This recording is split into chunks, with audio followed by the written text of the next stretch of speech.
Hello guys, in this lecture I'll talk about Metamask and I'll show you how to install and configure it. Metamask is a browser plugin that allows users to make Ethereum transactions through regular websites. It facilitates the adoption of Ethereum because it bridges the gap between the user interfaces for Ethereum and the regular web. At the moment, regular web browsers don't know how to connect to an Ethereum node and read or write to the Ethereum blockchain. Metamask injects a JavaScript library called Web3 into the namespace of each page your browser loads. Web3 is written by the Ethereum core team and has functions that regular web pages can use to make read and write requests on the blockchain that are consistent with the existing protocol. So, in order to install the Metamask plugin, we open the Chrome browser. First, Metamask was a Chrome plugin. After that, the Metamask team released versions for other browsers, so for Firefox, Opera, or for Brave browser. I'll show you using the Chrome browser, but it's similar for other web browser. So we go to More Tools and then Extensions. After that, we go and open the Chrome Web Store. And here we search for Metamask. The Metamask plugin has been found and we add it to Chrome.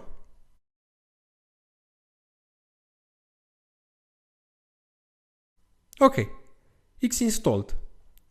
Now, in the right upper corner, we have a fox icon that is Metamask. We click on it and Metamask opens. First, we have to accept the agreement. This is mandatory. Okay, we have a privacy notice that we must accept. I've accepted the privacy notice. Now I have to accept the phishing warning. The next step is to create a DEN.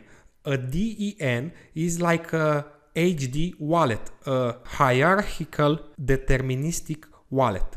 I have to set a password. This must be a strong password because this password will be used to encrypt my private key. So let's choose a password.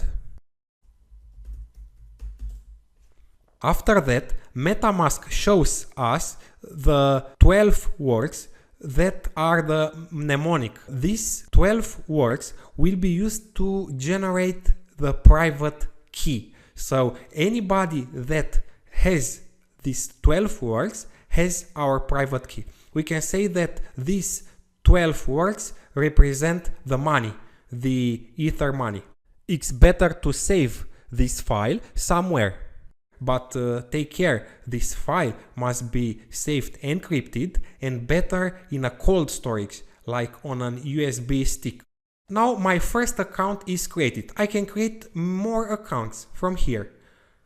Account 1, create account. This is account 2, the second account.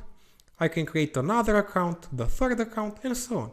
Each account has its own private key and Ethereum address. But all accounts use the same password. So the first password that we set is used for all accounts we create. Let's say I want to use the first account. This is my Ethereum address here. Metamask can connect to many Ethereum networks. It can connect to the main Ethereum network or to test networks like Rapston, Kovan, or Rinkeby. In this course, we'll use the Rinkeby test network. So let's select the Rinkeby test network and test some features. First, I want to show you how to send and receive Ether using Metamask. So I'm going to open MyEtherWallet. MyEtherWallet is a web application that also can connect to an Ethereum node and can be used to transfer Ether. So here I have bookmarked the website address. It's a good idea to bookmark the address because there were many phishing attacks for MyEtherWallet. And using my MyEtherWallet, I select ring B. We have two Ethereum nodes on ring B, etherscan.io and infura.io. It doesn't matter what node we select, let's say Etherscan, there's no problem. And I want to send Ether. So I already have an account, an user account on ring B test network, and I will select the JSON file that contains information about my account. This is the file. The file is encrypted, so I will write the password that encrypted the file.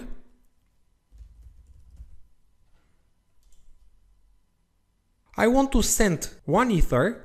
This is a test Ether, so it values nothing, to my new MetaMask account I have created. So I open MetaMask one more time.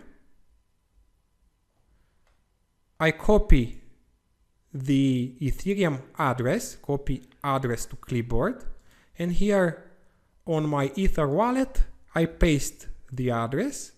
I will send one Ether, and I don't modify the gas limit and other options here. So generate transaction, the transaction has been created, and now I send the transaction. Here is a summary of the transaction, from what address to what address, what value, and so on.